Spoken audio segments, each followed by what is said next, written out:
Bueno, buenas tardes a todos. Para nuestra ponencia de por la tarde tenemos el placer de contar con don Florentino Portero, que nació el 7 de mayo de 1956 en Madrid. Es licenciado en Historia por la Universidad Complutense de Madrid y es doctor en Historia por la UNED.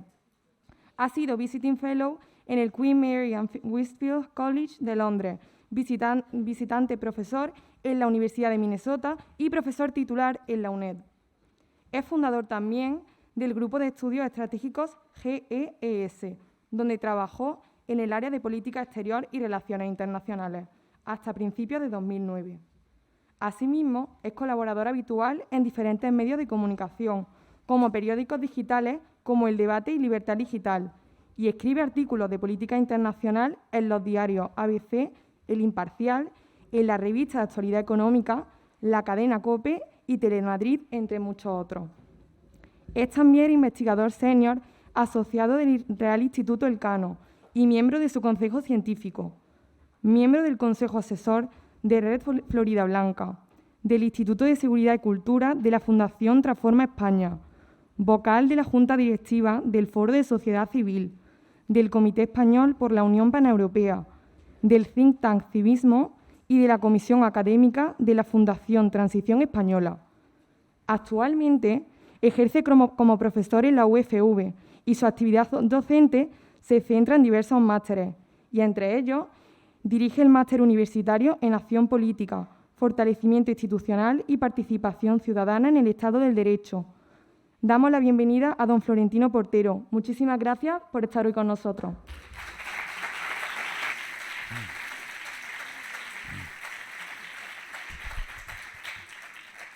Muy buenas tardes, muchas gracias por la más que amable presentación. Gracias también a los responsables de la Escuela de Liderazgo Universitario por su amable invitación para poder compartir estas horas de sábado, un tanto frío y que amenaza lluvia con todos vosotros. Sé que estáis teniendo un fin de semana intenso. Espero que además de intenso sea un fin de semana atractivo, divertido, donde además de estar unos con otros y volver a veros, pues lo que ocurre en estas aulas os despierte interés por nuevos temas. Me han pedido que hable de crisis de la energía. Los temas de energía se pueden tratar desde puntos de vista muy distintos. Uno, como no, desde la física o desde la ingeniería. Otro podría ser el ámbito de la economía. La energía es un pilar de los procesos económicos. Sin embargo, ni soy físico, ni ingeniero, ni economista. Me dedico fundamentalmente a explicar cómo se toman las decisiones políticas y, por lo tanto, el enfoque que voy a dar es fundamentalmente político. No sé si el sonido es correcto. ¿Correcto? Perfecto, muy bien. Primera idea, ¿qué es esto de la energía? Si tiramos del diccionario de la Real Academia, nos encontramos que es una palabra importante, una palabra clásica, una palabra antigua, y como tantas palabras que reúnen estas características, tiene un cúmulo de significados. Voy únicamente a tomar dos de ellos, que si mal no recuerdo son el primero y el tercero. Primero hace referencia a la relación entre energía e individuo, y hace referencia a eficacia, poder, virtud para obrar, esta energía de una persona. Sin embargo, cuando hablamos de energía aplicada a la sociedad, aplicada al proceso productivo, nos encontramos con una definición muy bonita en viejo castellano: causa capaz de transformarse en trabajo mecánico. Causa capaz de transformarse. Es una fuerza que está en el origen de una transformación. Y esto inevitablemente nos lleva a una reflexión sobre nuestra propia condición, sobre el ser humano. Somos una especie, como tantas otras, como los cangrejos, como las cucarachas, como los monos o como los delfines. Pero la principal característica nuestra es que tenemos una superior capacidad de adaptación. Lo que ha hecho que lleguemos a ser lo que somos, lo que está detrás de la creación de la civilización humana, es que a diferencia de otras especies animales, nosotros somos capaces de adaptarnos al tiempo, adaptarnos al cambio. Y en ese proceso de adaptación nos hemos convertido en un homo faber, en una especie animal que es capaz de diseñar instrumentos para hacer cosas. Todos sabemos que la energía ni se crea ni se destruye, es una constante, pero es una constante que se transforma. Lo que nos caracteriza es que haciendo instrumentos, fabricando cosas, hemos sido capaces a lo largo del tiempo en transformar la energía en nuestro beneficio. De tal manera que la relación entre el ser humano, la especie humana y la energía es sencillamente la historia de la humanidad. Vamos viendo desde el pasado hasta el presente cómo en cada momento hemos ido mejorando esa capacidad de utilizar la energía en nuestro provecho. El primer gran momento, la primera gran revolución, aparece con nuestra capacidad de control del fuego. El fuego está en la naturaleza. Todas las especies animales que están sobre la tierra, no las que están dentro del agua, conocen el fuego porque los rayos históricamente han provocado formidables incendios en bosques no correctamente mantenidos, porque nadie los mantenía. El fuego es parte de la vida, es parte del ciclo. Lo característico del ser humano es que fue capaz de generar fuego y de administrarlo y de controlarlo. Con el fuego fue capaz de calentarse, con el fuego fue capaz de cocinar y con ello supuso o le permitió un formidable avance en su salud, que está detrás de cambios importantes en nuestra capacidad cerebral. Esa fue la primera gran revolución. Utilizando términos muy característicos de nuestro tiempo, diríamos, fue el primer cambio de época. El hombre empieza a ser capaz de controlar un elemento fundamental de generación de energía como es el fuego. Segundo gran momento, y lo habéis estudiado en el bachillerato, es la gran revolución del Neolítico, el segundo gigantesco cambio de época. El hombre se asienta, y se asienta porque es capaz de hacer cosas, de controlar procesos que antes no podía. Antes el ser humano iba literalmente de un lado para otro, buscando una pieza que cazar, algo en el suelo o en un árbol que comer, o moluscos en una playa rocosa. El ser humano era un ser caminante, que iba en busca de algo que le permitiera generar su propia energía para seguir funcionando. El momento en que nos asentamos es el momento en el que ya somos capaces de utilizar energías naturales para crear un entorno seguro. Utilizamos el sol, el calor del sol, para cultivar, para plantar. Porque además hemos empezado a entender el ciclo de la agricultura. Utilizamos la energía que procede del agua que estamos encauzando para regar los campos. Somos capaces de entender cómo canalizar el agua y cómo utilizarla cuando nos interesa. Y es que estamos apresando el agua. En el momento en que lo apresamos, estamos conteniendo su fuerza, estamos generando energía.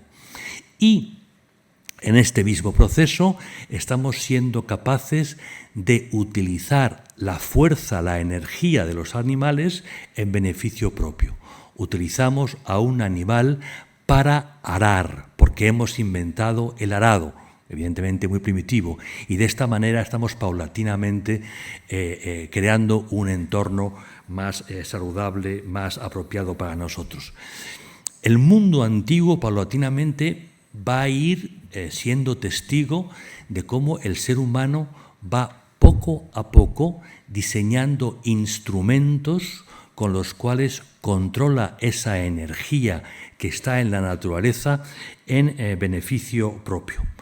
Sería el caso, por ejemplo, del molino de agua. Un cauce contiene un caudal. Ese cauce es el resultado de siglos y siglos del paso del agua. El caudal es un agua que por la fuerza de la gravedad, por la pendiente, va cogiendo una velocidad y eso implica un principio de energía. qué tenemos que hacer en el cauce para aprovechar la fuerza del agua. Ese es el origen del molino de agua. Igualmente, el molino del viento no trata de cauce ni de caudal, sino sencillamente de cómo aprovecho la fuerza del viento. Esa fuerza se trasladará a unas piedras que molerán el grano. Y de esta manera, del trabajo de la agricultura pasamos a una segunda fase, ya a una producción donde podemos con ese elemento, con ese polvo, hacer pan o variantes que van a estar en el origen de la alimentación del ser humano durante muchísimo tiempo. La noria, de nuevo, la fuerza del agua, o la noria invertida, que sería el mecanismo empujado por un animal para extraer agua de un pozo, o la polea, una manera de engañar a la naturaleza y con poco esfuerzo generar o utilizar mucha energía. En el ámbito militar hablaríamos del arco y la flecha y más adelante del cañón. Poco a poco el ser humano va creando un mundo regido por la ingeniería, donde la clave está en cómo utiliza la energía en su beneficio. Dejamos la antigüedad, tanto el neolítico como la Edad Media y la moderna, y nos acercamos a nuestro tiempo. Ese Homo faber, esa especie animal que se ha especializado en jugar en beneficio propio con la energía, finalmente se ha convertido en un ser que depende de la tecnología. Toda su sociedad gira en torno a la tecnología. Y por eso ordenamos el tiempo a través de periodos a los que etiquetamos como revoluciones industriales. Y cada revolución industrial va a estar vinculada con un modo de generación de energía. Estos avances en el uso de la energía implicarán enormes cambios en el modelo productivo. Cuando cambiamos un modelo productivo, estamos cambiando un modelo empresarial. Si cambiamos un modelo empresarial, estamos rediseñando un modelo social. Si alteramos un modelo social, inevitablemente estamos provocando cambios en el sistema político. Es como las piezas del dominó puestas de pie. Si empujamos una, van cayendo una tras otra. La física altera la ingeniería altera la vida empresarial modifica la estructura social modifica el sistema político. La vida es cambio, la única constante es el cambio. Somos lo que somos porque aceptamos el cambio y somos capaces de sacar provecho del cambio. Pero hay momentos en que el cambio se acelera, tanto que sentimos vértigo, tanto que perdemos la cabeza. Una de las características de las revoluciones industriales es que provocan tamaños cambios y tan rápidos que han generado procesos muy graves de convivencia que a menudo han finalizado en guerras y en serios trastornos políticos. Iremos viendo en todo caso alguno de pasada. La primera revolución industrial, la más clásica, finales del siglo XVIII. ¿De qué modelo energético estábamos hablando? Tradicionalmente el ser humano se calentaba a través de la madera. Íbamos limpiando los bosques o íbamos talando los bosques. Ahora vamos a ser capaces de utilizar de manera más intensiva también el carbón. Con el carbón vamos a calentar agua. El agua caliente va a generar vapor. Y nosotros, y esta es la clave, vamos a ser capaces de desarrollar ingenierías a través de las cuales convertiremos ese vapor en fuerza, en electricidad o en lo que consideremos oportuno. Resultado de esta revolución del uso del vapor es la máquina de vapor. Y la máquina de vapor nos lleva a la aparición del ferrocarril. Ya no nos trasladamos en carros empujados por bueyes o por mulas o por caballos, sino que aparece el ferrocarril. Igualmente, trasladamos esta nueva maquinaria a la navegación y aparecen los barcos movidos por el vapor, con una gran rueda que va empujando paulatinamente el barco sobre el agua. Esa máquina de vapor también la vamos a llevar al ámbito fabril, a la fábrica, y vamos a ser capaces de producir más con menos esfuerzo. Y al producir más, las empresas van a crecer más, porque tienen más material que vender. Por ejemplo, camisas, ¿no? O pantalones o faldas. Si al mismo tiempo estamos desarrollando una revolución en el transporte porque tenemos ferrocarril, porque tenemos barco de vapor, quiere decir que podemos llegar a más mercados. Si llegamos a más mercados, tenemos más beneficio y generamos más puestos de trabajo. Atraemos a la gente del medio rural a la ciudad y la ciudad crece. Y al crecer la ciudad aparece un ambiente social y político distinto. Estamos hablando de la revolución burguesa. Estamos hablando de la revolución de Napoleón. Estamos hablando del paso del antiguo régimen, un mundo estamental, todavía regido por principios que vienen de la Edad Media. Por ejemplo, el ámbito industrial se hace en el entorno gremial. La empresa libre es un acto revolucionario, ¿no? Y todo esto va a dar paso a un mundo distinto donde las decisiones se tomen a través de los parlamentos. Uno de los aspectos más bonitos para acercarse a la historia es sencillamente recurrir a la literatura. Tenéis novelas formidables que retratan cada uno de los grandes momentos. Para hablar de esta revolución hay novelas tan fantásticas como Sense and Sensibility de Jane Austen. Fijaros el título. El título es la tesis. Son dos hermanas. Una es sense, common sense, sentido común. Es la hermana sensata que defiende el modelo de la Ilustración característico del siglo XVIII. La otra es sensibility, la pasión. Ya es romántica. Ya estamos acercándonos al Werther de Goethe. Ya estamos entrando en otra lógica totalmente distinta. Y si veis el juego entre el mundo rural y el mundo urbano en las novelas de Jane Austen, estaréis viendo precisamente la emergencia de este nuevo mundo. Un siglo después surge la segunda revolución industrial y nos encontramos con otra forma de generar energía, que va a suponer otro cambio excepcional.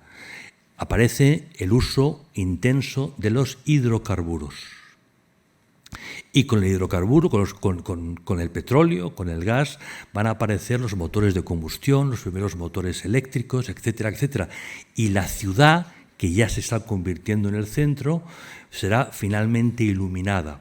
Podremos iluminar la ciudad tendrá más vida y la gente ya no se moverá en carros tirados por animales, sino que va a aparecer el tranvía, poco después va a aparecer el automóvil, el camión, la camioneta, etcétera, etcétera. Formas nuevas de moverse y a su vez mecanismos que nos van a permitir producir más y proyectar lo producido a espacios geográficos más lejanos, generando consiguientemente mayores beneficios.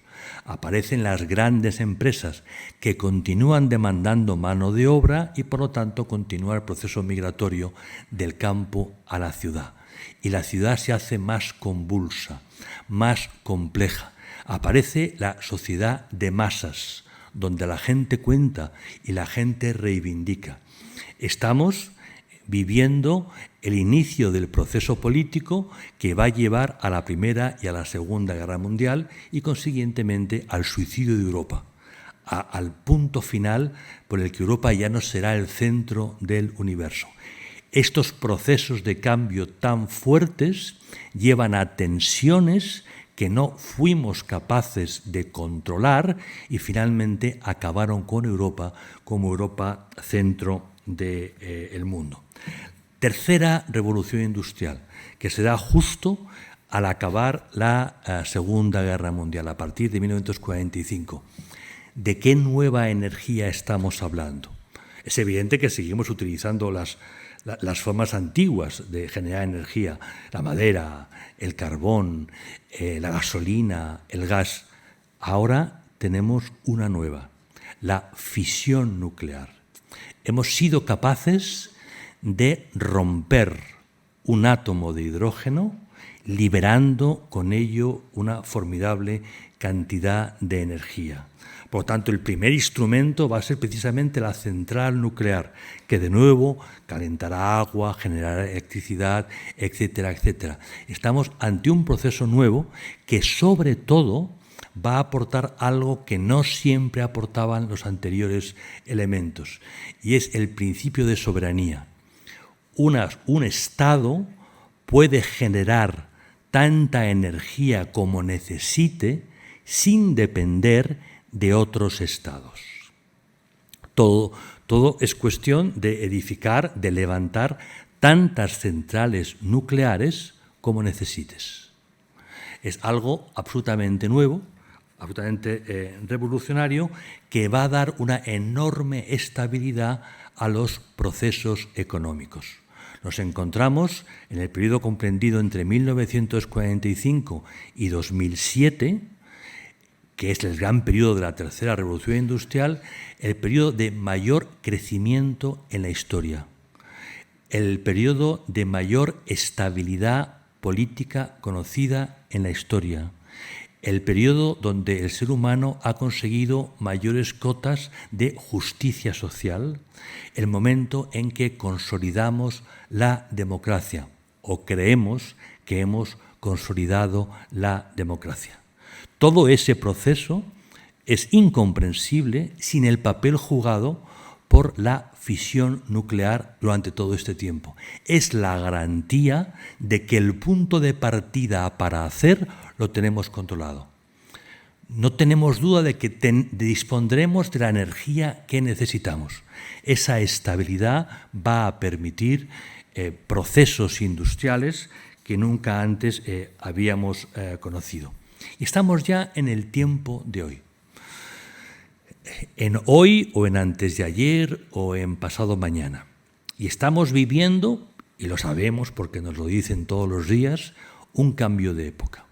Y ese cambio de época tiene que ver con dos procesos, los dos profundamente vinculados con la ingeniería. El primero es la globalización. La ingeniería disponible ha vinculado el planeta, de tal forma que lo que ocurre en un punto inmediatamente es conocido en otro y repercute en otro. Esto para la gente que vive hoy, que es casi una obviedad y no le da mucha importancia, o le da una relativa importancia, pero no es un tema capital. Para un historiador es el cerrar el círculo de nuestra historia como especie. Nosotros surgimos en el corazón de África y como consecuencia de los cambios climáticos que estábamos viviendo, el ser humano empieza a migrar y sale paulatinamente en distintas oleadas de África y va colonizando el planeta. Y en esa dispersión se va separando, se van consolidando grupos aislados. Y esos grupos aislados van a generar culturas propias. Culturas que vamos a ver sobre todo en los elementos básicos de carácter antropológico de un grupo humano. La lengua, las reglas de convivencia y todo lo relativo a la trascendencia. Todo grupo humano ha desarrollado a lo largo de la historia una religión. Todo grupo humano ha, entre comillas, inventado a Dios en el sentido de que le ha dado atributos específicos. Todos los grupos humanos, a lo largo de la historia, dan por sentado que hay un principio y que hay un sentido. Aunque ninguno sabe cuál es el principio ni cuál es el sentido, pero todos tratan de acercarse a responder esas preguntas desarrollando una determinada interpretación. Toda cultura tiene en su núcleo lo que llamaríamos una religión que es el tratar de dar respuesta a las preguntas más trascendentes. Y de esas respuestas derivan comportamientos sociales, deriva el derecho, deriva la relación entre unas personas y otras.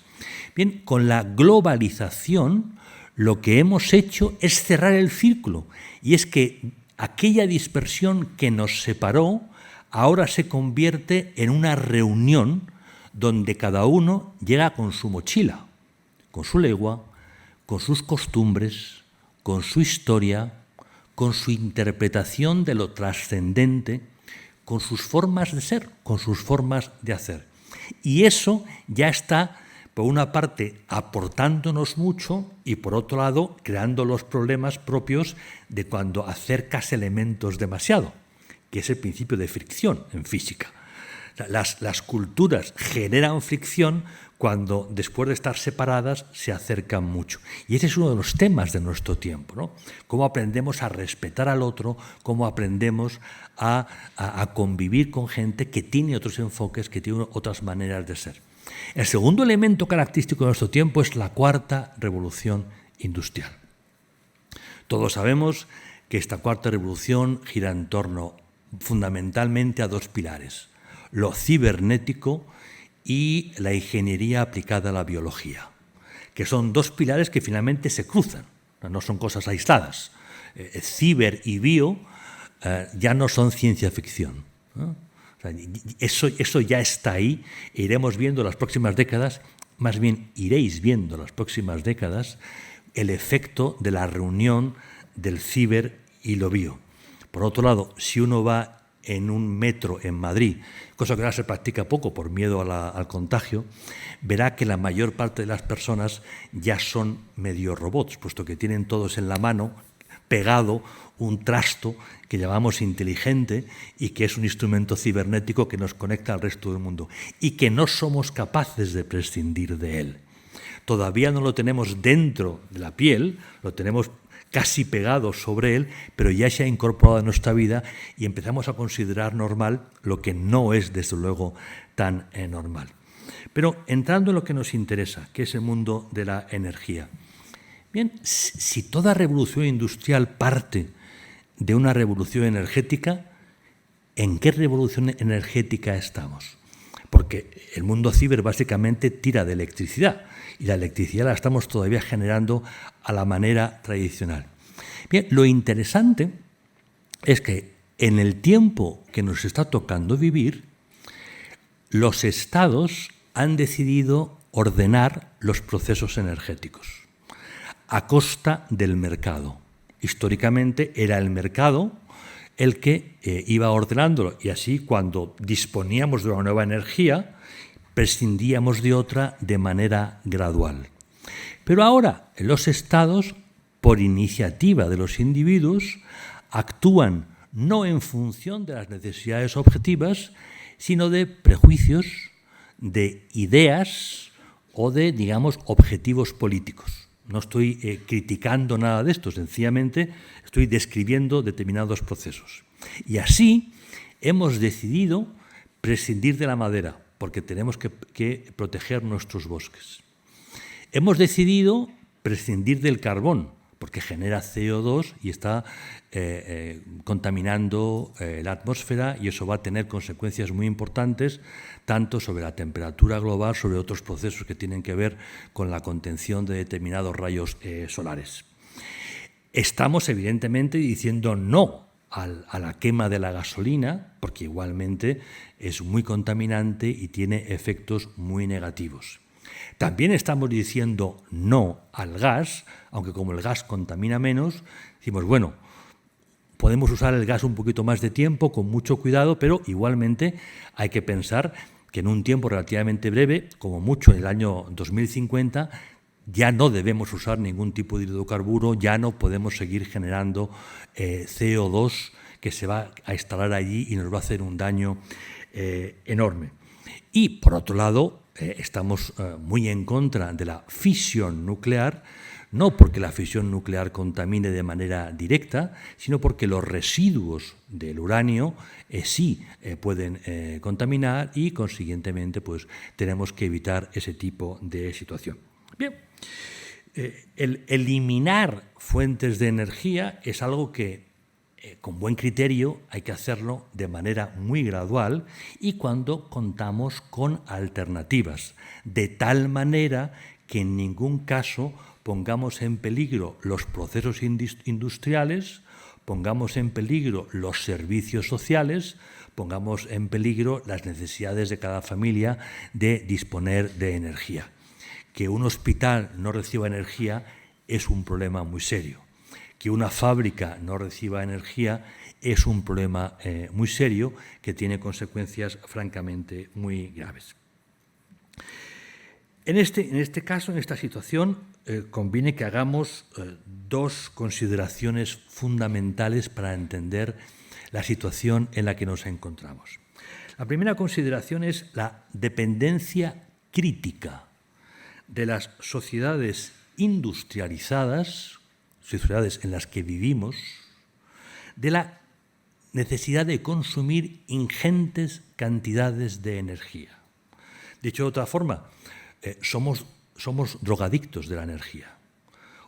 Durante un tiempo utilizábamos la energía para hacer cosas, pero finalmente ya no sabemos vivir sin energía.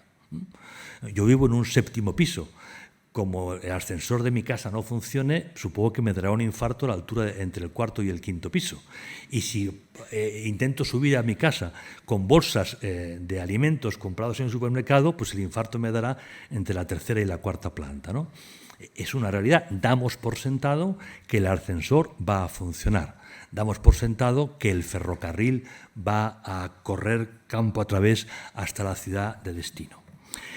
Segunda consideración es referencia a expresiones que oímos y que no siempre le damos la importancia que deberíamos darle. Expresión, por ejemplo, de empresa estratégica.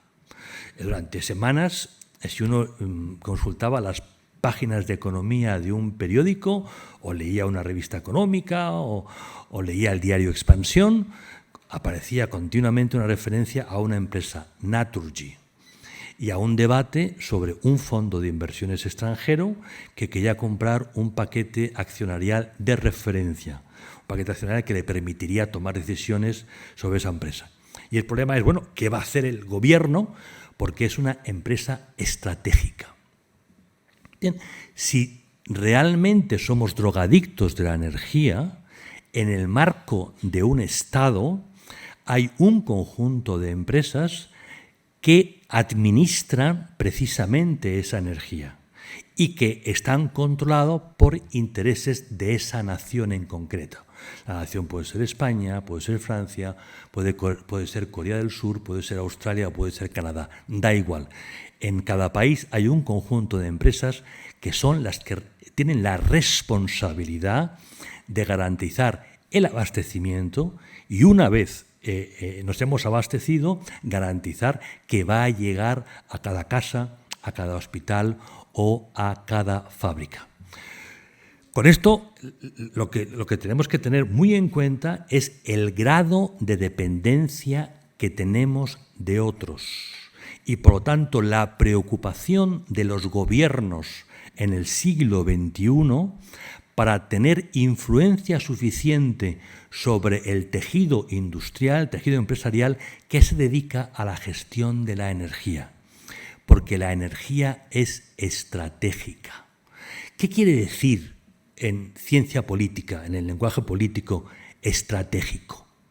Utilizamos el término estratégico cuando hacemos referencia a algo vital, a algo que puede alterar de manera radical el comportamiento de una sociedad, el funcionamiento de un Estado. El término estratégico, como todo término antiguo, tiene distintos significados y lo utilizamos según el contexto de una manera o de otra. En política, estratégico es vital. Una amenaza estratégica es una amenaza que afecta la posibilidad de seguir existiendo. de seguir funcionando. La gestión de la estrategia es vital. Y para los gobiernos, el control de esas empresas es un tema no discutible. No tienen que ser empresas públicas, pueden ser empresas perfectamente privadas, pero suficientemente controladas por el gobierno para garantizar que la energía necesaria va a seguir siendo disponible. Bien, de aquí podemos extraer dos consideraciones más. El primero es que el riesgo de no suministro debe llevar a los gobiernos a establecer una estrategia nacional, estamos hablando de lo público, una estrategia nacional que garantice en todo momento y en toda circunstancia el suministro de energía. Ello implica dos temas que son complementarios. Primero, la dimensión técnica. Por ejemplo, yo estoy comprando gas licuado.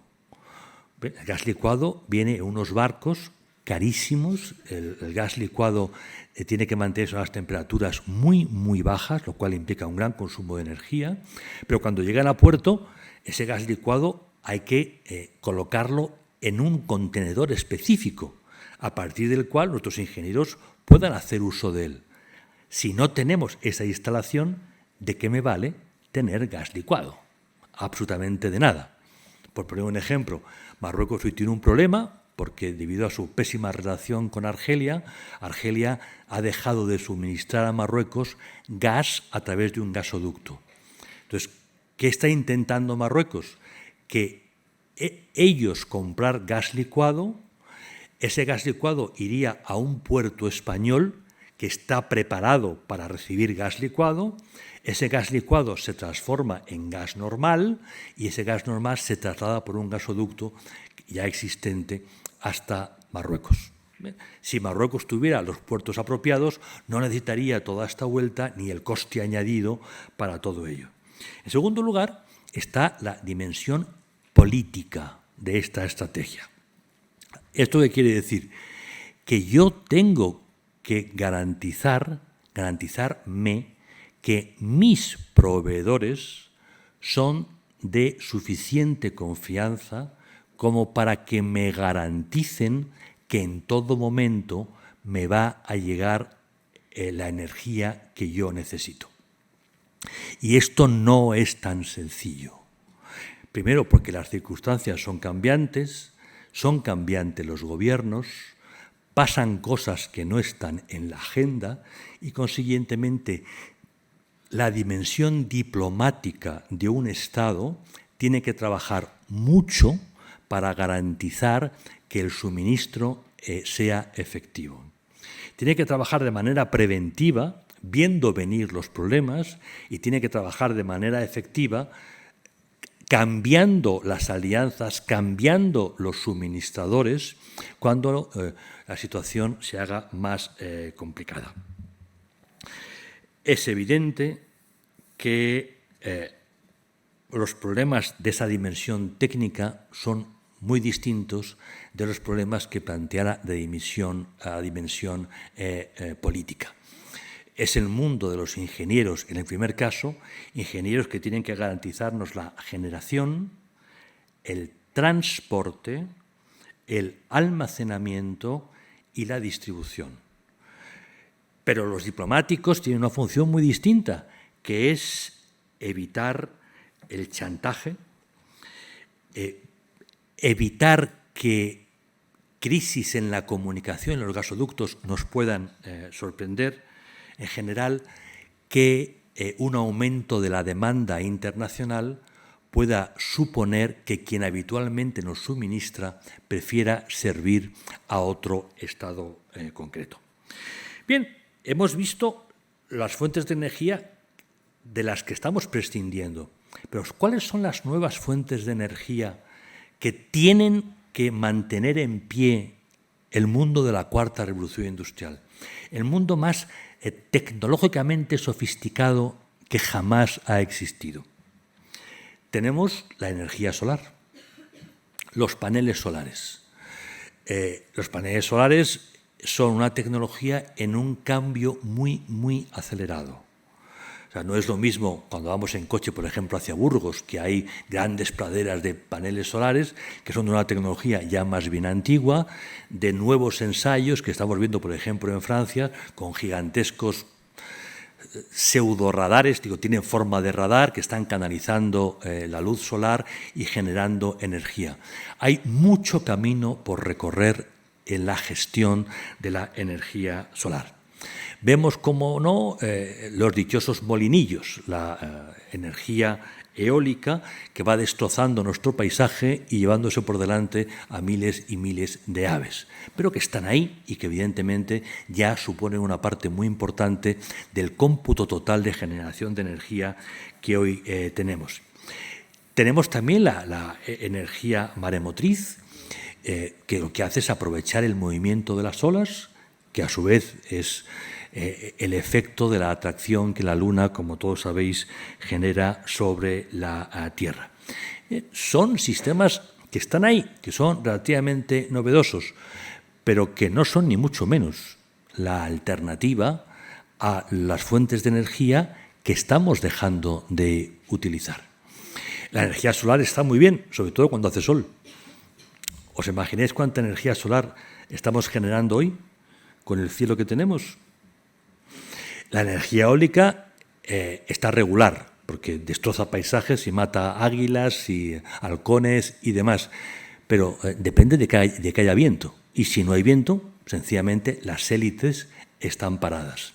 Siempre tenemos aire, siempre corre el aire, pero una cosa es que corra el aire y otra cosa es que haga viento con la potencia necesaria para mover esas gigantescas hélices que caracterizan a los molinillos. Digamos, son sistemas complementarios, pero no son sistemas troncales. Como no son sistemas troncales, lo que estamos haciendo es aprovechar elementos característicos de la segunda y de la tercera revolución industrial. Estamos alargando la vida del gas, porque el gas contamina menos que el petróleo. Y sobre el gas hemos creado una enorme infraestructura que calienta nuestras casas, que calienta los hospitales, etcétera, etcétera. Hoy el gas es un elemento crítico para mantener nuestras sociedades en pie, pero nos hemos comprometido a acabar con el gas. El segundo elemento que seguimos utilizando en unos países más que en otros es la fisión nuclear. Francia hace de la fisión el tronco de su capacidad de generación eléctrica y con ello consigue, uno, no depender de nadie y dos, garantizar el suministro. Otros países como España han ido cerrando sus centrales, las poquísimas que nos quedan están en su fase final, estamos alargando su vida, pero no podemos pensar que dentro de 20 años sigan funcionando. Por lo tanto, vamos a tener un serio problema a la hora de generar energía. Bien, si esto es lo que hay, ¿qué nos espera? Pues lo que nos espera es ser capaces de desarrollar determinados procesos que ya están en marcha, pero que todavía no tienen el rendimiento que nos gustaría. Hablaba antes de la energía solar. Va a haber cambios muy importantes con la generación de energía a partir de la luz solar. Es una tecnología en cambio y es una tecnología que tiene muchísimo futuro. Cómo no, la energía maremotriz, que estamos apenas empezando con ella, podremos avanzar. Pero lo más interesante en estos momentos son dos temas en proceso intenso de discusión y que generan seminarios continuamente. Primero es el hidrógeno. El segundo es la fusión nuclear. Hidrógeno es el elemento más común en el universo. El inconveniente es que no lo encontramos en el planeta de manera aislada. Tenemos que separar el hidrógeno de otros elementos, por ejemplo, del oxígeno. Y nos encontramos con un mecanismo antiguo, conocido, que es el de la electrólisis. por el cual podemos separarlo. ¿Cuál es el inconveniente? La cantidad de energía que este procedimiento requiere para poder separar una cosa de la otra y poder disponer del hidrógeno. Ya podemos comprar un automóvil con un motor eléctrico que se alimente de combustible de hidrógeno. Ya hay estaciones de servicio que tienen hidrógeno. El problema no es la singularidad de el que hayamos resuelto el problema, sino la viabilidad económica del hidrógeno llevado al ámbito masivo, al ámbito industrial. Hoy por hoy no hemos resuelto la viabilidad económica, porque el gasto en el proceso de electrólisis es tan alto que finalmente el hidrógeno resulta demasiado caro. Ese es un problema que tenemos hoy. Hay muchísima gente trabajando, hay muchísimo dinero invertido para lograr que el hidrógeno sea finalmente rentable y que, por lo tanto, en las gasolineras de BP, British Petroleum, o de Repsol, o de Cepsa, tengamos la posibilidad de alimentar nuestro automóvil con hidrógeno. Pero ese momento no ha llegado. Segundo gran tema, y este es el gran tema de la cuarta revolución industrial, es la fusión nuclear. Si con la fisión aprendimos a liberar energía rompiendo un átomo, la fusión sencillamente es el proceso que se da en la naturaleza derivado del principio de la gravedad. La fusión es una estrella. Sencillamente, la gravedad atrae los átomos al juntarse genera fricción y todo eso se inicia un proceso. El problema es que una cosa es cómo en el universo se han ido formando las estrellas, los soles, y la cantidad de energía que producen y cómo el hidrógeno da paso al helio, eso genera un plasma, etcétera, etcétera. Pero eso, ¿cómo lo hacemos nosotros? ¿Cómo construimos una estrella chiquita y de ella además somos capaces de extraer la energía, cuando todos sabemos la potencia que tiene una estrella? Bien, eso nos plantea en estos momentos, en el ámbito de la ingeniería, dos temas que no son pequeños. El primero es la resistencia de materiales. Contener una estrella requiere unos materiales que hoy no acabamos de tener del todo. Y lo segundo es que encender el proceso nos lleva al mismo problema que con el hidrógeno, que tendremos que consumir mucha energía para generar energía. Y llega un momento que dices, bueno, si generar me cuesta X y el resultado es X más 1, a lo peor esto no tiene ningún sentido. Bien, somos muy optimistas sobre lo que va a ser la fusión en un tiempo, 10, 15, 20 años. Todavía no estamos ni mucho menos en la fase industrial, estamos en la fase anterior que la fase de investigación. Pero aquí nos vamos a encontrar con una de las grandes soluciones al mundo al que vamos, y que será un mundo donde la energía se gestionará mediante un mix, un conjunto de elementos, de fuerzas de generación que finalmente nos proveerán de toda la energía que nosotros necesitamos.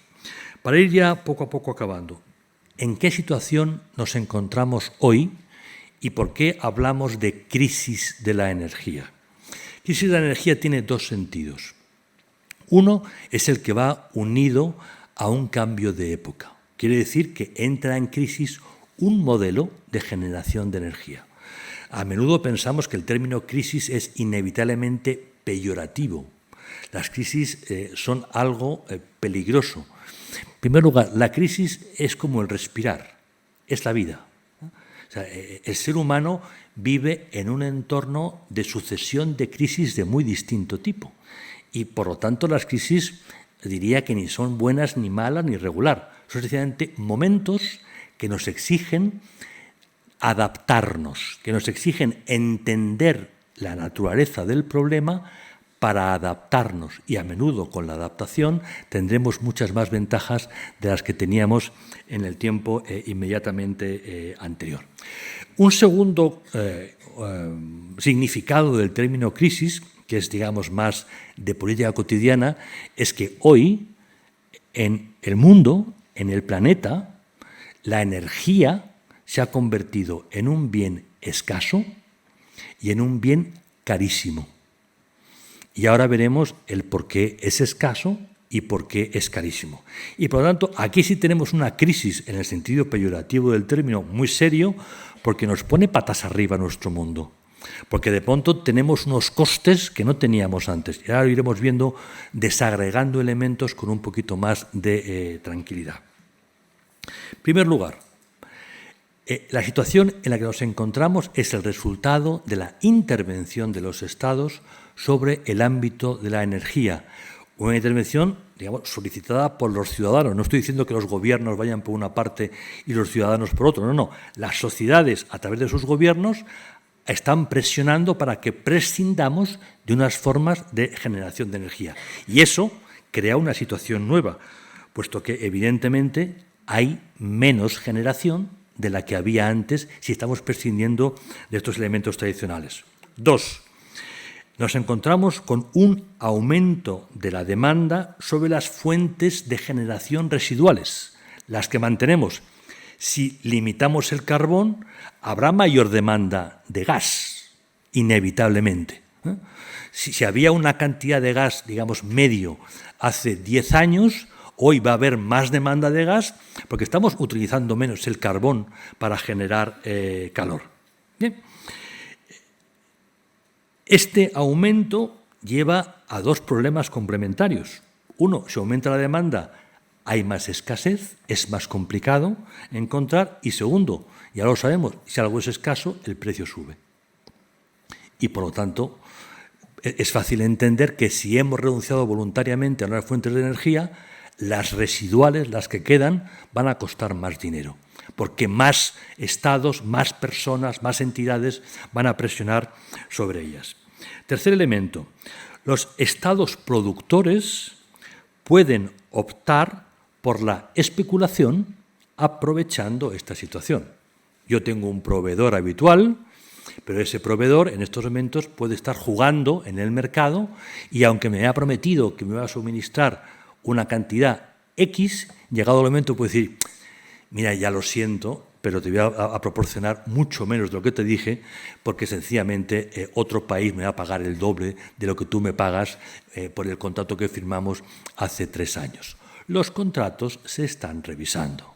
Estamos revisando nuestra relación con Argelia. Y esa revisión va a suponer que vamos a pagar mucho más dinero a Argelia del que pagábamos hace un tiempo por poder acceder al gas que procede de sus fondos. Esos mismos estados no solamente pueden actuar en clave económica, voy a aprovecharme y ganar más dinero, pueden también aprovecharse con fines políticos. Es el momento del chantaje.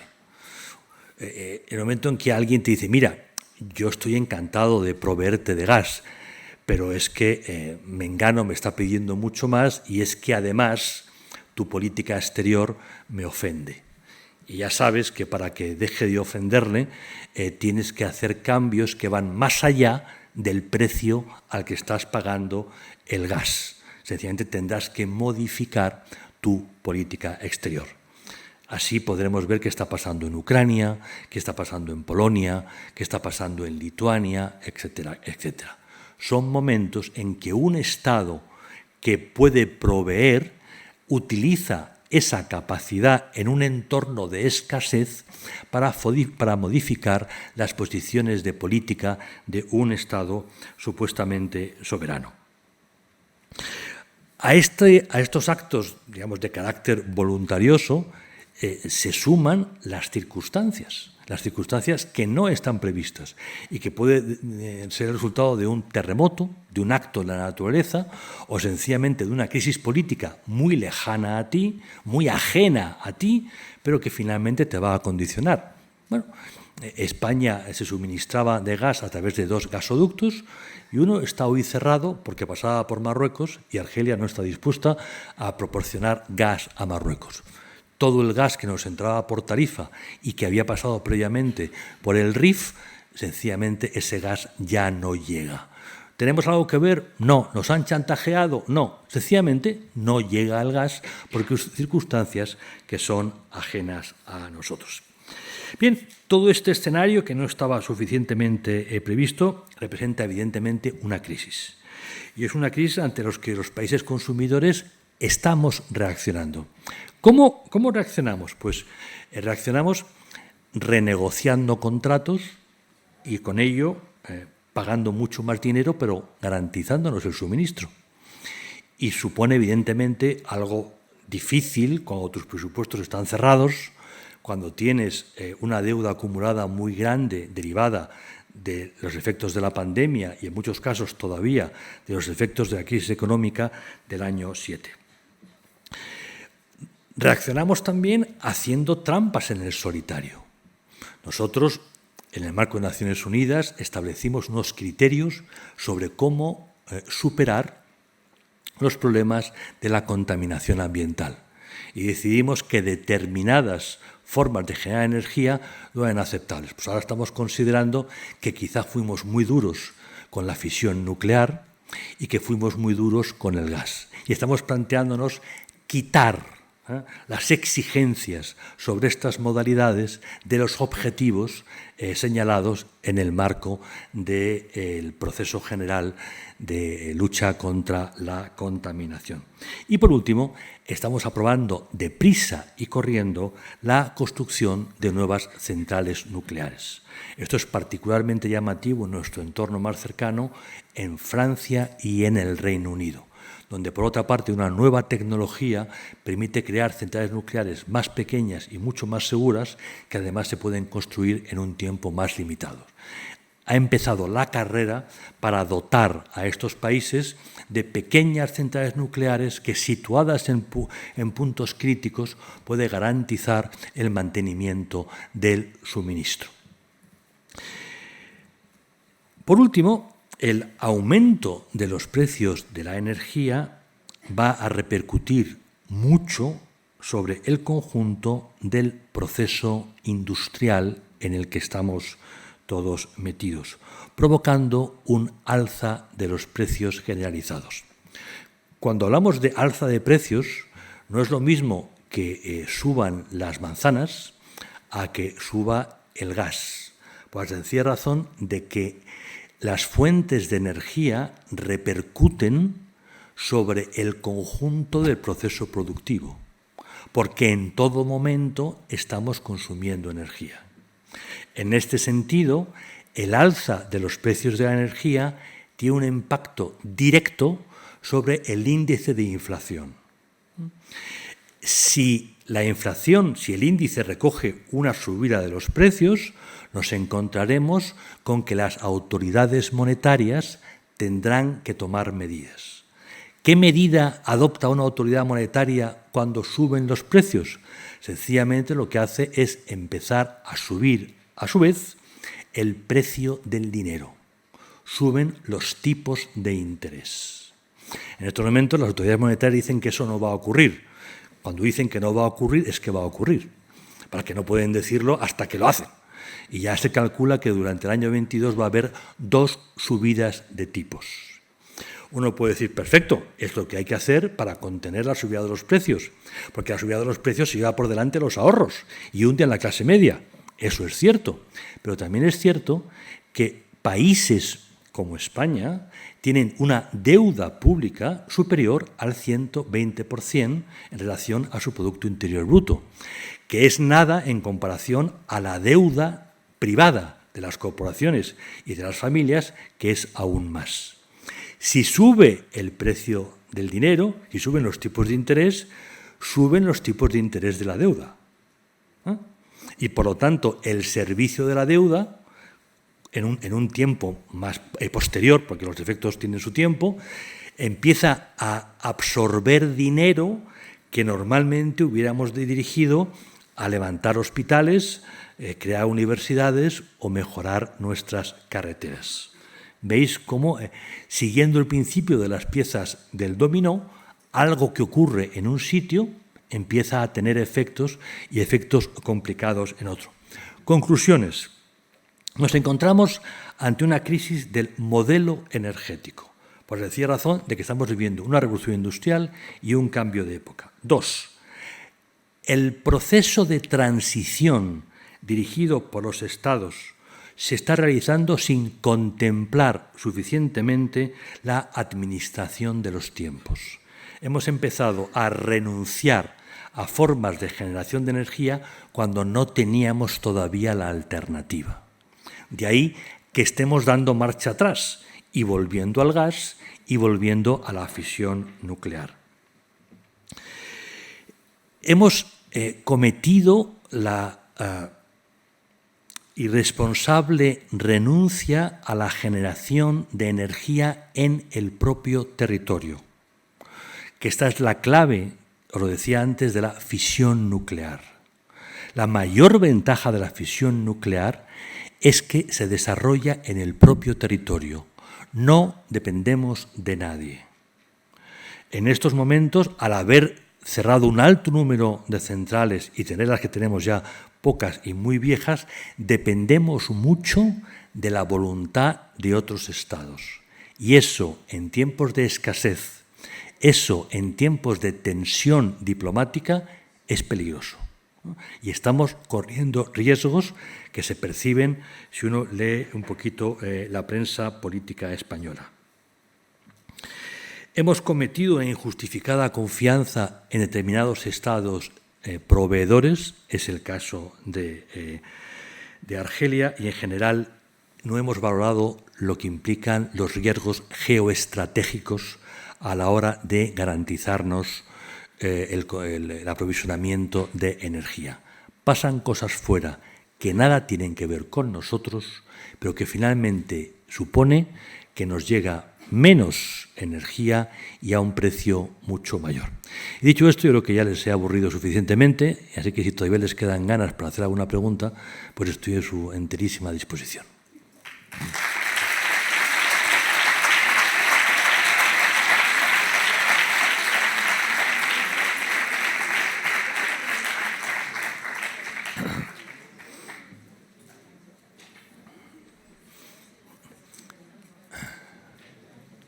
Hola, buenas tardes. Soy Cristina, soy de Valencia y me gustaría hacerle una pregunta sobre su opinión acerca del futuro, ya que bueno, el paradigma no se presenta muy favorable, ¿no? Dadas las conclusiones que por lo menos yo he entendido. Ya que hay una escasez y van a subir los precios y no parece ni una posibilidad ni subir el tipo de interés, ni, bueno, parece que pocas alternativas tenemos, ¿no?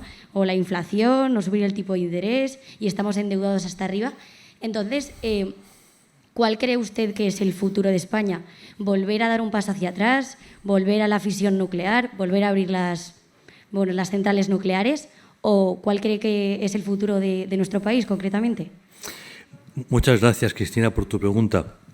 Ahora, la primera lección es entender que nuestros actos siempre tienen consecuencias y, por lo tanto, uno tiene que pensar muy bien las cosas antes de tomar decisiones importantes.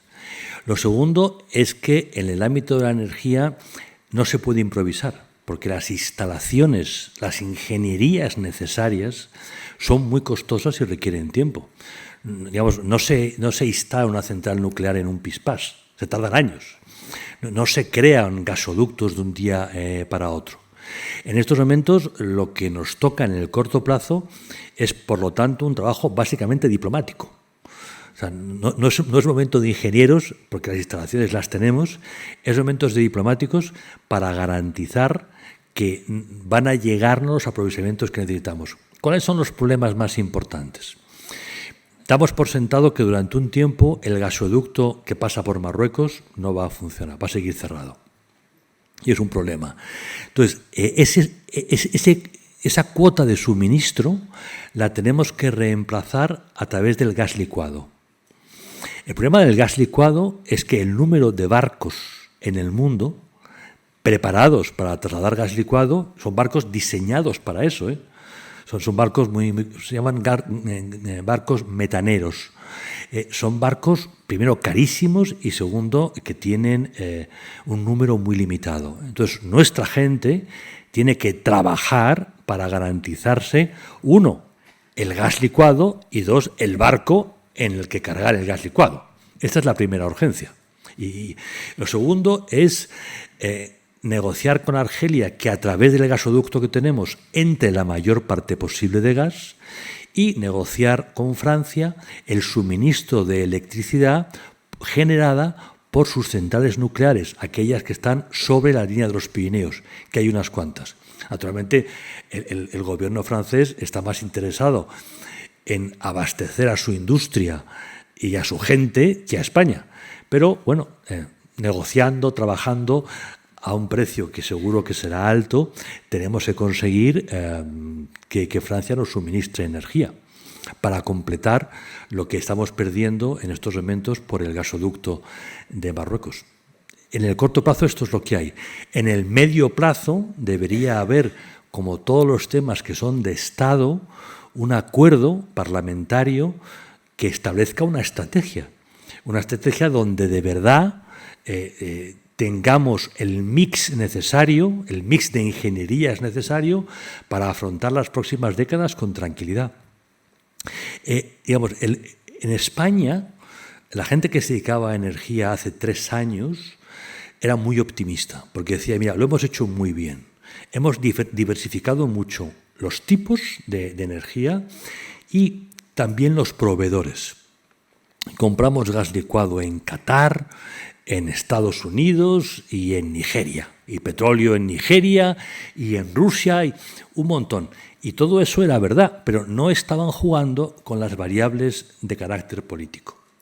Era una estrategia económica, geoeconómica, pero no geopolítica. Entonces, ahora, aprendiendo del fracaso de la estrategia seguida, deberíamos lograr en el Parlamento un nuevo acuerdo donde de verdad desarrollemos un conjunto de ingenierías que nos garanticen por un tiempo hasta que llegue la fusión, hasta que lleguen de verdad los modelos de generación energético característicos de la cuarta revolución industrial. Había una pregunta por aquí, otra por allá.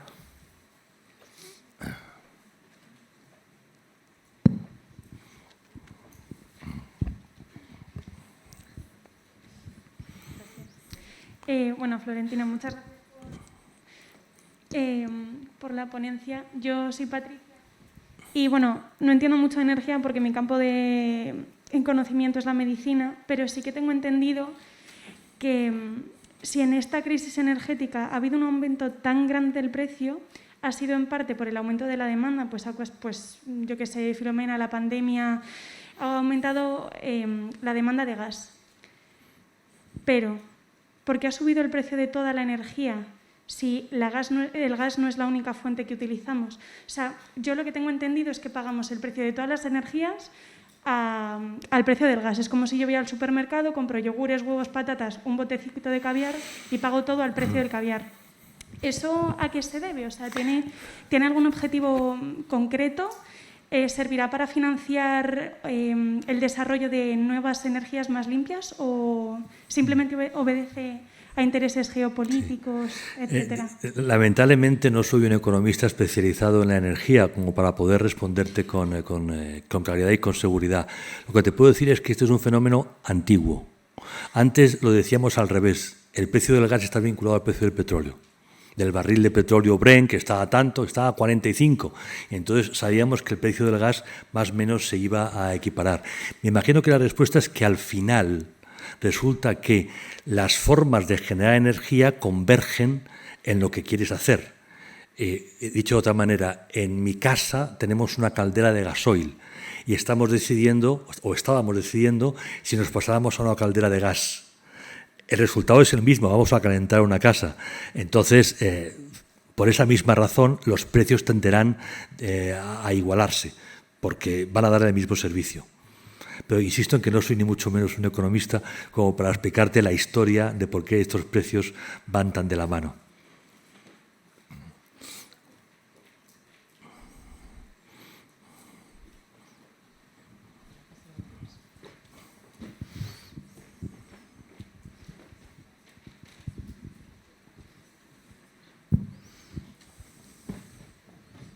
Hola, buenas, soy Sami, soy de Madrid y a mí me gustaría hacerle dos preguntas. La primera es un poco complicada, pero ¿cómo ve usted una transición ecológica en España? Porque hemos visto que la energía solar no termina de convencernos o no está tan desarrollada como necesitamos para nuestra demanda. La energía eólica y la maremotriz les ocurre más o menos lo mismo.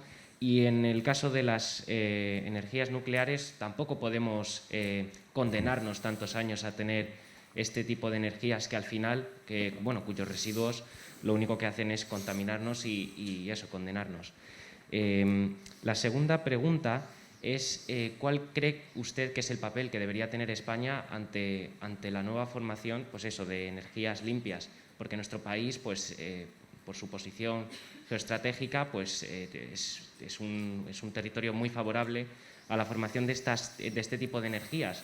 Y además, antes que tener que depender de países como Argelia o como Francia, podríamos nosotros exportar ese tipo de energía limpia que, repito, estamos capacitados para realizar. ¿Y cuál cree que deberían ser los pasos que España debería llevar a cabo para que nuestro país pueda también tener una posición una buena posición a la hora de negociar, pero no ya el tener energía, sino el exportarla?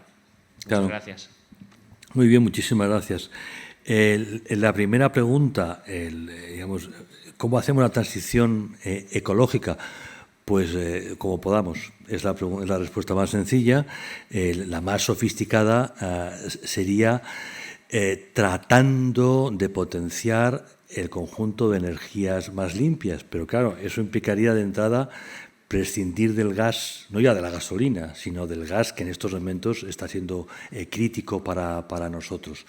Por lo tanto, igual que los demás países del mundo, tenemos un proceso complejo, una transición compleja a un nuevo modelo industrial de generación de la energía. Todos los estados parten de la idea de que vamos a un mix, es decir, que no va a haber una energía, una forma de generar energía, va a haber muchas, por lo menos durante 30 años.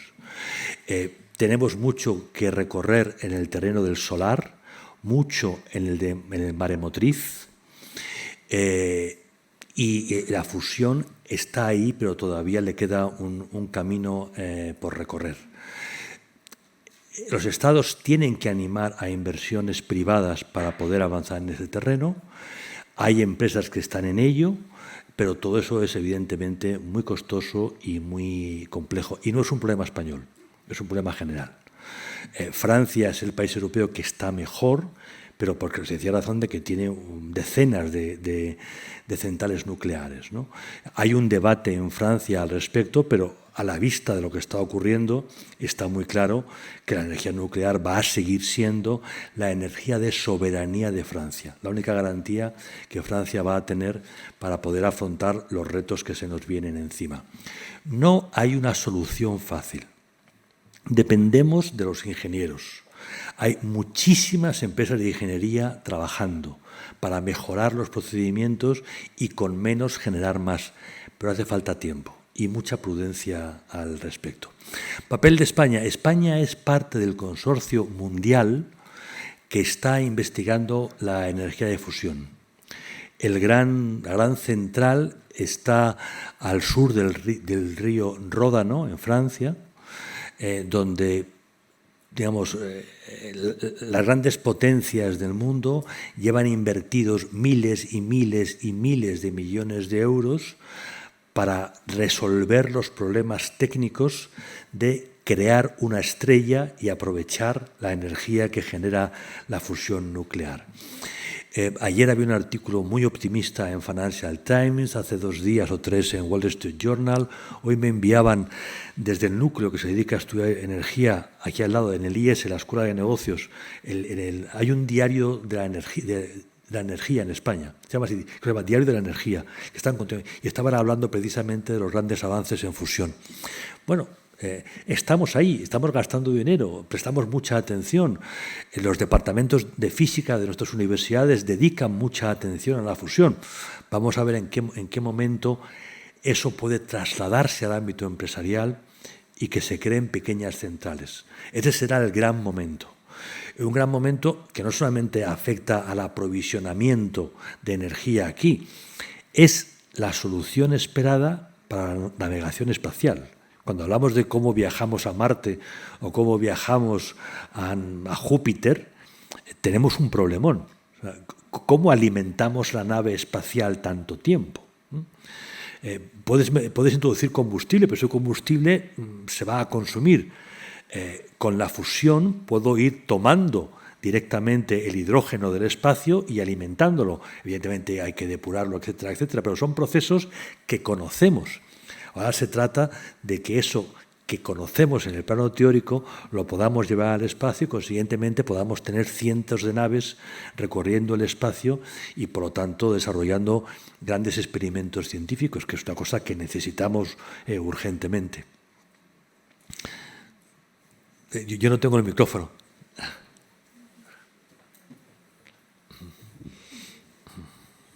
Hola, yo soy Marta de Valencia y me gustaría preguntarle un poco cómo puede repercutir las políticas de autoabastecimiento que se están empezando a poner en práctica en organizaciones internacionales como, por ejemplo, la Unión Europea. Este es un tema crítico. Vamos a ver, la Unión Europea es una cosa extraña que no tiene precedentes en la historia de la política exterior, de la política internacional, ni en la historia del derecho internacional. La Unión Europea es una institución que tiene un profundo carácter dinámico, es decir, que no está para quedarse, sino que está para desarrollarse, pero no sabemos en qué sentido. Y no lo sabemos porque eso es el resultado de la negociación política entre los Estados. La Unión Europea funciona por el principio de la competencia. Traducido al mundo del derecho, la Unión Europea no es soberana. El principio de soberanía, que es fundamental en el derecho público, recae en los Estados miembros. Todo Estado miembro retiene plenamente su soberanía. Un Estado miembro lo que hace, si quiere, es ceder competencias, es ceder ejercicio de soberanía. Esto es muy importante que lo entendamos porque hay mucha confusión sobre qué es la Unión Europea. Bien. A la hora de fijarnos en las políticas públicas, vemos cómo los Estados han llegado a acuerdos sobre qué competencias cedo a Bruselas, a la Comisión Europea, vigilada por el Parlamento Europeo, y qué competencias no cedo, retengo, siguen siendo mías. En el caso de la energía, en lo fundamental, es una competencia nacional. Hay un debate muy fuerte sobre cómo afrontar el futuro, pero hay diferencias muy serias dentro, sobre todo entre los que creen en la energía de fisión, Francia, y los que apuestan claramente por modos de generación, vamos a llamarlos genéricamente verdes. El tema básico lo estamos viendo en estos momentos en la frontera de Polonia, Lituania y Letonia con Bielorrusia. Y lo estamos viendo en el debate sobre los gasoductos denominados los gasoductos que unen Rusia con el este de Europa. Nord Stream, South Stream, fundamentalmente Nord Stream. Rusia utiliza el gas primero para lograr beneficios. Rusia no es una potencia industrial. Rusia es una nación que vive fundamentalmente de la venta de materia prima, gas y petróleo. Pero al mismo tiempo, Rusia hace chantaje a la hora de vender gas. Y el propio diseño de los gasoductos nos da a entender cómo ellos quieren poder proveer gas a Alemania y al mismo tiempo poder cortar el suministro de gas a Ucrania, a Polonia, a Lituania, a Letonia, etcétera, etcétera. Esto lleva a un gran debate político. Y este es el tema que se va a discutir en el mes de junio en Madrid, cuando la Alianza Atlántica tenga que aprobar su nuevo documento estratégico, denominado Concepto Estratégico, Strategic Concept. Y allí va a aparecer mucho Rusia, se va a hablar mucho de energía, se va a hablar mucho de aprovisionamiento. Los europeos somos muy conscientes de que necesitamos una política común de energía. Los europeos somos muy conscientes de que tenemos visiones radicalmente distintas de cómo debería ser el sistema de aprovisionamiento de energía. Y como ocurre en otros muchos temas, no avanzamos porque los estados somos soberanos y cada uno toma su decisión. Por poner un ejemplo, Francia es una potencia nuclear. Los gasoductos no pasan por Francia. Nosotros no podemos recibir gas ruso. El gas ruso se queda allí porque Francia vende electricidad generada por sus centrales y no quiere dar, por lo tanto, facilidades a su competencia, que es Rusia y que son las empresas dedicadas a la venta del gas. Bueno, es uno de los muchos temas que hoy caracterizan el proceso político de convergencia europea. Hay muchos otros, y todos estos son, digamos, tensiones legítimas y son tensiones comprensibles. No hay buenos y malos, no hay europeístas y antieuropeístas, hay distintas formas de entender cómo deberíamos generar energía. En lo que todos estamos de acuerdo es en el gran tema de la fusión. Todos estamos gastando muchísimo dinero en investigar fusión, pero eso es un tema para dentro de un par o tres de décadas. ¿Te he contestado más o menos? Más preguntas.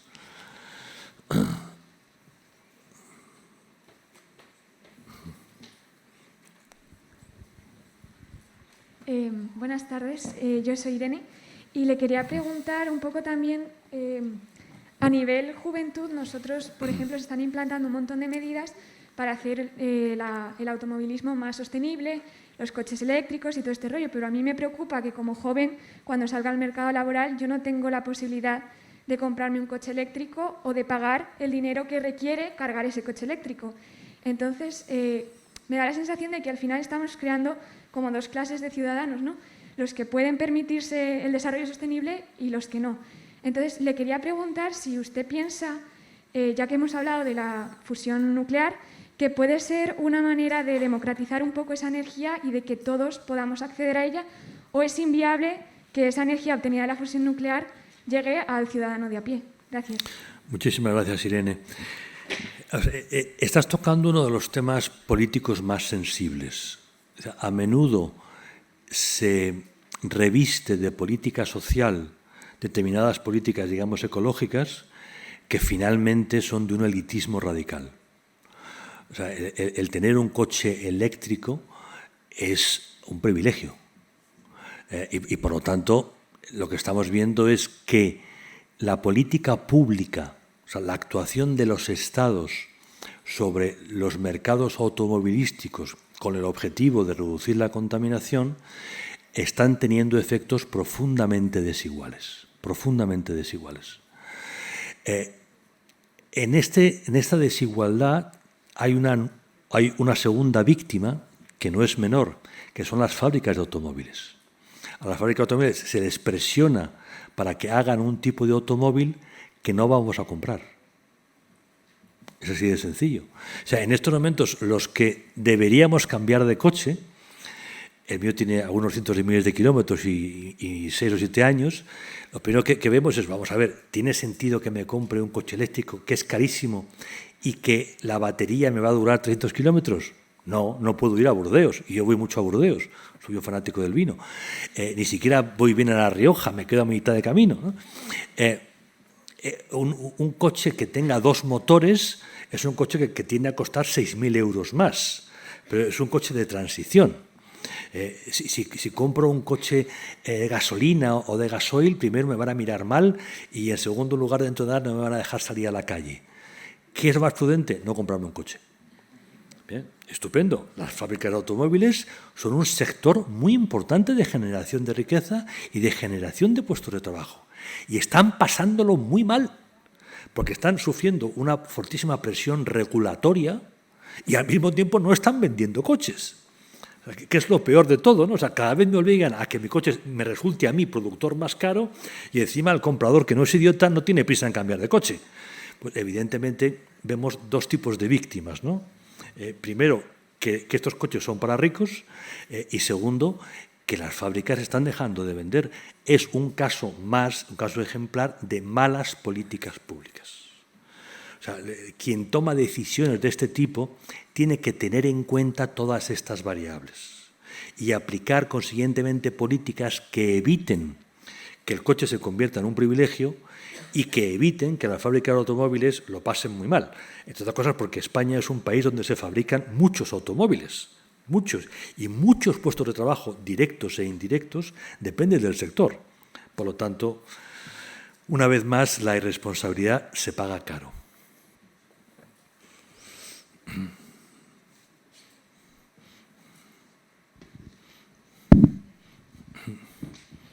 Hola, buenas tardes. Soy Juan de Oviedo y le quería preguntar por uno de los mayores problemas que nos encontramos es que no podemos almacenar la energía eléctrica de una forma rentable, adecuada y que nos permita utilizarla en el largo plazo. Entonces, y también es uno de los principales problemas por los que una energía que, aunque sea súper rentable durante el día, por la noche no nos va a servir porque no tenemos la capacidad de almacenarla como es debido. Entonces, ¿hasta qué punto cree que cuál va a ser el futuro del almacenamiento energético y en qué líneas de investigación va a ir? Pues yo qué sé, por ejemplo, el hidrógeno como forma de producción de energía quizá no es lo más importante, pero si conseguimos que sea un proceso energéticamente neutro o con muy poca pérdida, podríamos transformarlo a hidrógeno y después volverlo a transformar a electricidad o pues con la energía potencial, con dos presas, subiendo y bajando el agua. Entonces, ¿cuál cree que son los posibles pasos que se van a dar en este sentido y qué investigación se debería invertir o si es más viable invertir en almacenaje de la electricidad o en la producción de la misma? Siento no poder responderte porque no tengo ni idea. No soy ingeniero y mis conocimientos al respecto son muy limitados.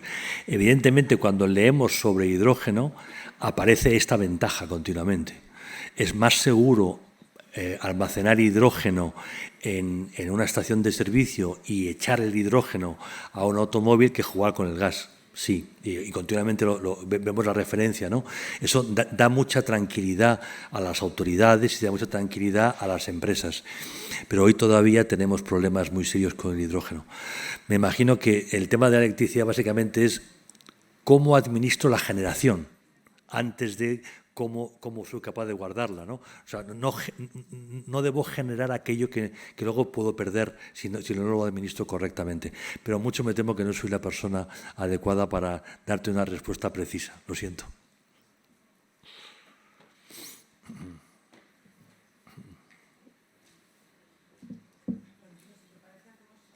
No, me da igual. Sin problema.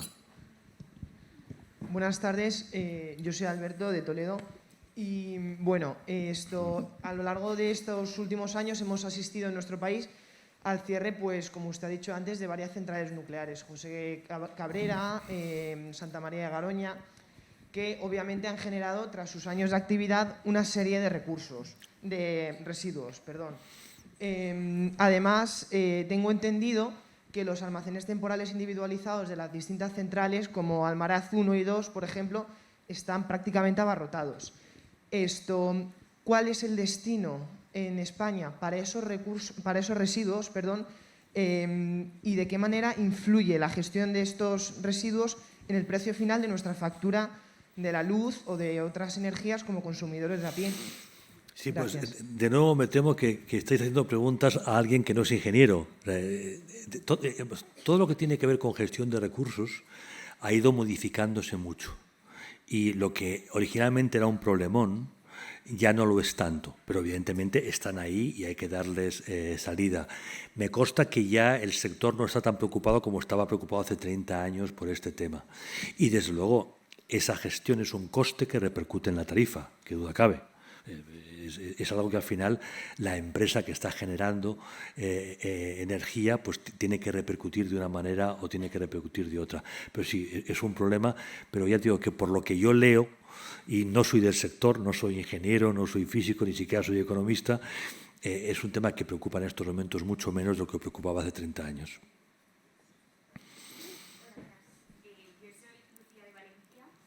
Y, vale. Mucho valenciano veo, ¿eh? Sí, sí. O los valencianos sois los que más preguntáis o es que hay una gran presencia valenciana. Mi pregunta era un poco porque hemos estado hablando de grandes empresas, ¿no? Como Naturgy, luego también nos ha mostrado pues, nuevas revoluciones energéticas como el gas licuado y todas estas cosas.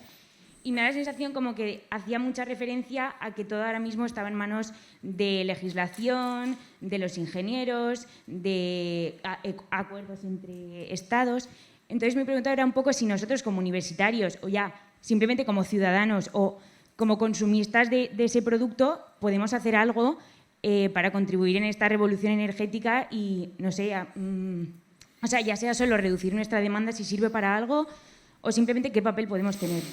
O sea, vosotros tenéis en este sentido dos dimensiones distintas que son complementarias. Una es como universitario.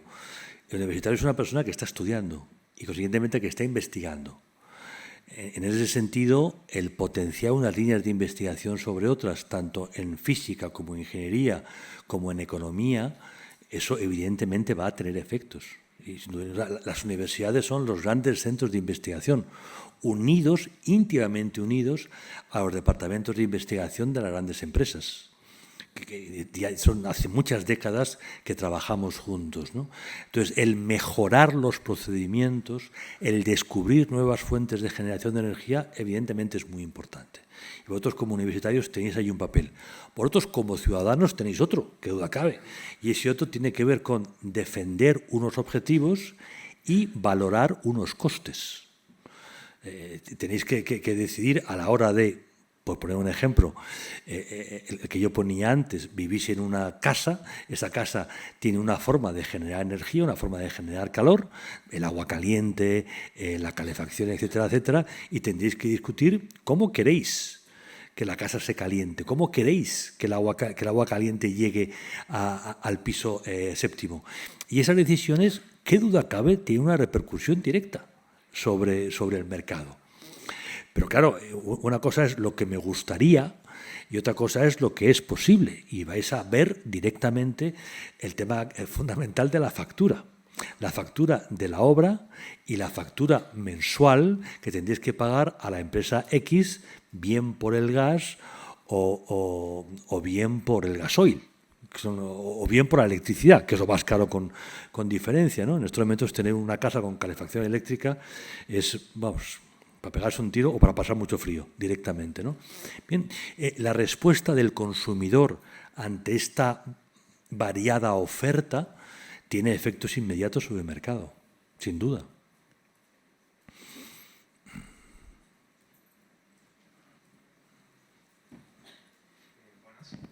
Me llamo Francisco Javier, soy de Jaén. Muchas gracias en primer lugar por la ponencia. Y le quería preguntar que hoy parece que a pesar de la cifra de endeudamiento que usted cifraba del 120%, pues costamos por el avance, sin tener en cuenta las consecuencias futuras y a base de endeudamiento y sin tener en cuenta a quién dejamos atrás. Quería preguntarle por su opinión. ¿Usted piensa que deberíamos optar por una política fiscal restrictiva o una política expansiva de inversión, por ejemplo, en energía, en otro tipo de energía? Muchas gracias. De nada. Y gracias por la confianza de que mi criterio valga para algo. Insisto en que no soy economista. Yo creo que la vida tiene siempre un reto de equilibrio entre intereses de muy distinto tipo que son contradictorios. O sea, en estos momentos necesitamos liquidez. Pero en estos momentos tenemos una deuda tal que liquidez implica no solamente aumentar la deuda, sino establecer un déficit estructural. Recordemos que antes de la pandemia, la Unión Europea estableció unos criterios generales. Unos criterios generales para que nuestras economías estuvieran medianamente cercas unas de otras y de esta manera poder sostener la moneda común. Y aquí entramos en un tema fundamental. Decía antes que la Unión Europea no es soberana, pero la moneda es de las pocas cosas que son expresión de soberanía. Hacer un hospital no es soberanía, lo puede hacer una empresa privada. Hacer una carretera no es soberanía. Levantar una escuela o una universidad no es un ejercicio de soberanía. Son políticas públicas. Son políticas que se hacen porque la sociedad permite o anima a un gobierno a hacer carreteras, a hacer hospitales o a hacer escuelas. Soberanía hace referencia a muy poquitas cosas. Primero, el uso de la fuerza. Hacia afuera defensa, hacia adentro policía. La justicia. La recaudación de impuestos. La política monetaria y la política exterior. Solo eso es soberanía. Todo lo demás son actos que un Estado puede llevar a cabo, pero no necesariamente le corresponden a él. Soberanía quiere decir última instancia en el proceso de toma de decisión. Bien, la Unión Europea, que no es soberana, tiene moneda. Y la moneda es una expresión de la soberanía. ¿Cómo lo hacemos? Primero, regular. Y segundo, mediante un conjunto de acuerdos que nos permiten estabilizar la moneda. Y esos acuerdos los llamamos acuerdos de convergencia. Y nos comprometimos a que el déficit no debería pasar del 3% y la deuda no debería pasar del 60% del PIB. Estamos en un déficit más o menos del 6%, hablo de memoria y no soy economista, y ya os he contado dónde está la deuda. Hemos duplicado. Esto quiere decir que si seguimos así, sencillamente entraremos en insolvencia. Cuando emitamos deuda, nadie querrá comprarla porque sabrán que no podremos pagar la devolución. Es así de sencillo. O sea, es como una familia. Una familia, en función de sus ingresos, tiene una capacidad de endeudamiento. Y es aconsejable que se endeude durante un tiempo porque así podrá comprar un piso o así podrá comprar un automóvil, que lo necesita. Pero el endeudamiento se convierte en un problema si pasamos las líneas rojas. Entonces, hoy nos encontramos con la contradicción de que necesitamos liquidez y el Banco Central Europeo no para de dar a la maquinita, no para, llena el mercado de dinero, pero al mismo tiempo es necesario contener el déficit y reducir la deuda. Es una perfecta contradicción y ese es el problemón que tenemos hoy. Ese problemón lo va a resolver la inflación. La inflación, por una parte, se come los ahorros de la gente y, por otra parte, obliga a los bancos centrales a aumentar el tipo de interés, el precio del dinero. Y de esta manera empezaremos a encontrar una situación distinta y muy problemática, porque los gobiernos empezarán a tener problemas muy serios para mantener los servicios sociales. Es lo que hay.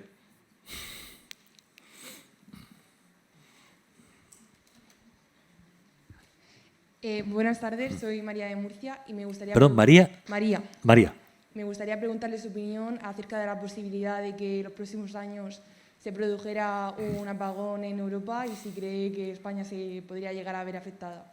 Gracias. No soy pesimista.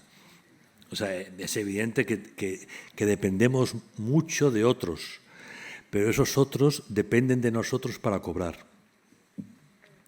Y por lo tanto, pues se lo piensan dos veces. O sea, Argelia ha cerrado un gasoducto porque tiene otro.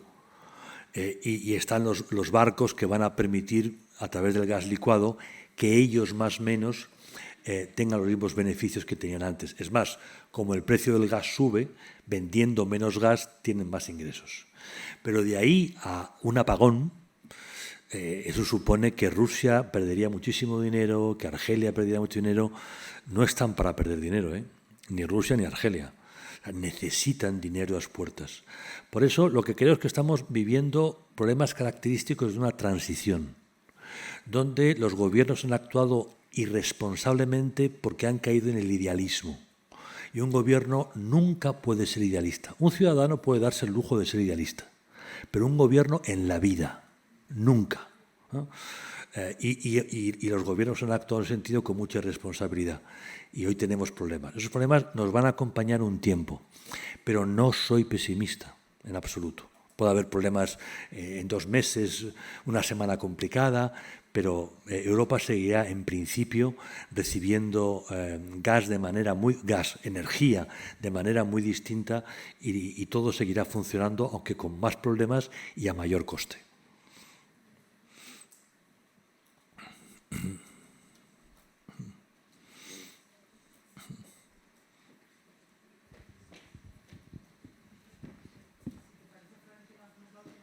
A mí me da igual.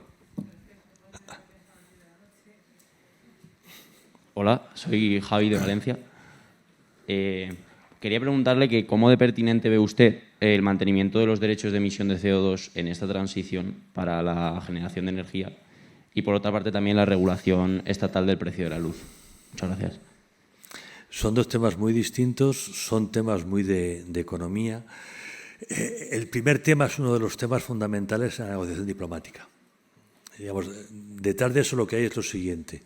Las potencias industriales llevamos contaminando 2 siglos y ahora estamos pidiendo a potencias emergentes, a estados emergentes, que no contaminen, cuando ellos además pueden no tener acceso a nuevas formas de generación de energía, ¿no? Todo eso lleva a una negociación y a un flujo de dinero que va de un lado para otro. Por último, las grandes naciones, las más pobladas, China, India, Indonesia, no están en condiciones realistas de hacer una transición rápida. Ni son tan ricos. China es una gran potencia, pero el ingreso medio por familia no es precisamente como para tirar cohetes. India tiene problemas de pobreza espeluznantes. Indonesia es un país con muchos problemas. Entre otras cosas, es un país que se inunda periódicamente porque está sobre el nivel del mar. Entonces, se va a seguir contaminando mucho durante bastante tiempo. Entonces, este tema va a ser un tema continuo de negociación y va a ser un tema difícil, en absoluto fácil. El tema de cómo se hace la tarifa, bueno, hay que ser muy profesional para entender la tarifa y solamente la gente del sector medio te la puede explicar. Es un tinglado de mucho cuidado, llena de rigideces, que en momentos complicados como este se complica mucho. Se complica mucho. Yo, digamos, no quiero ser pesimista y espero que haya un gobierno en algún momento que cambie radicalmente el diseño de la tarifa y haga una cosa más sensata y más normal. Lo de ahora es un galimatías donde, entre otras cosas, se juega con las inversiones que se han hecho para fomentar energías limpias, que ha sido un auténtico desperdicio de dinero monumental y donde mucha gente ha hecho mucha fortuna haciendo cosas no ejemplares, ¿no? Y con mucha corrupción por parte de las comunidades autónomas, mucha corrupción, ¿no? Bueno, pues todo eso ahora lo estamos pagando los ciudadanos a través de esa tarifa que no hay quien entienda. Bueno, tiene que haber una presión social importante para que finalmente un gobierno aclare todo eso y se establezca una tarifa normal. Pero hay mucha deuda que pagar.